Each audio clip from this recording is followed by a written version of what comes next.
जय सिया राम। हम अपना जीवन परब्रह्म परमात्मा सर्वेश्वर अखिल ब्रह्मांड राज राजेश्वर परब्रह्म परशुराम के चरणों में या धनुर्धर राम के चरणों में समर्पित कर दें। जीवन का एकमात्र लक्ष्य, सिर्फ एकमात्र लक्ष्य, सनातन धर्म के मार्ग से चलते हुए, सनातन धर्म की रक्षा करते हुए, राष्ट्र की रक्षा करते हुए परम पिता परमेश्वर परमात्मा उस राम को ही प्राप्त करना है। इसके लिए हमें अपने जीवन में दूसरा कोई लक्ष्य हो ही नहीं, एकमात्र हम राम जी के चरणों में समर्पित हो जाए। मैया पार्वती पूछ रही है, हे भोलेनाथ,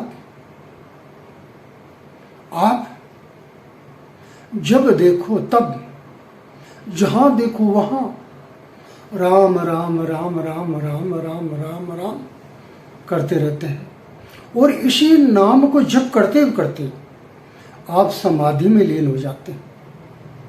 जब ऐसा पूछा तो क्या करें? हे मनोरमे, भोलेनाथ संबोधन दे रहे मनोरमे कि मेरे मन में जो रमण करने वाला है उसको जागृत कराने वाली। और जब इस नाम को मैया ने धारण किया तब नाम क्या दिया? वरानने, सुंदर मुख वाली। मुख वही सुंदर है जो भगवान का नाम सतत जपता रहे। राम रामेति रामेति रमे रामे मनोरमे सहस्रनाम तत्तुल्यम राम नाम वरानने। इसीलिए संसार में अगर आपको अपने कर्तव्य का पालन करना है तो राम की शरण। सफलता प्राप्त करनी है तो राम की शरण। और संसार में जो है मुक्ति पानी, भोग पानी तो राम। और परमात्मा को प्राप्त करना है तो राम। मनुष्य की चारों अवस्थाओं में यही सर्वोपरि है, जिसको अपने हृदय में धारण करके अपने आप को परमात्मा के समर्पित कर दो, राम के समर्पित कर दो। तब क्या होगा?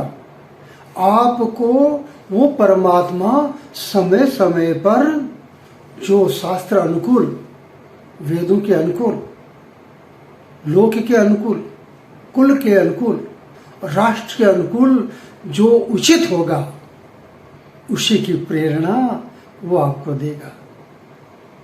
तो कारण क्या? वो स्वयं नहीं आता है।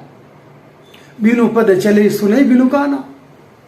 ये तो वो है जो बिना पैरों के भी चलता है, बिना कानों के भी सुनता है। जब हम अपने आप को समर्पित कर देंगे तो वो बिना पैरों के ही हमारे पास में आएगा और बिना कानों के ही हमारी अंतर्मन की आवाज भी वो सुन लेगा।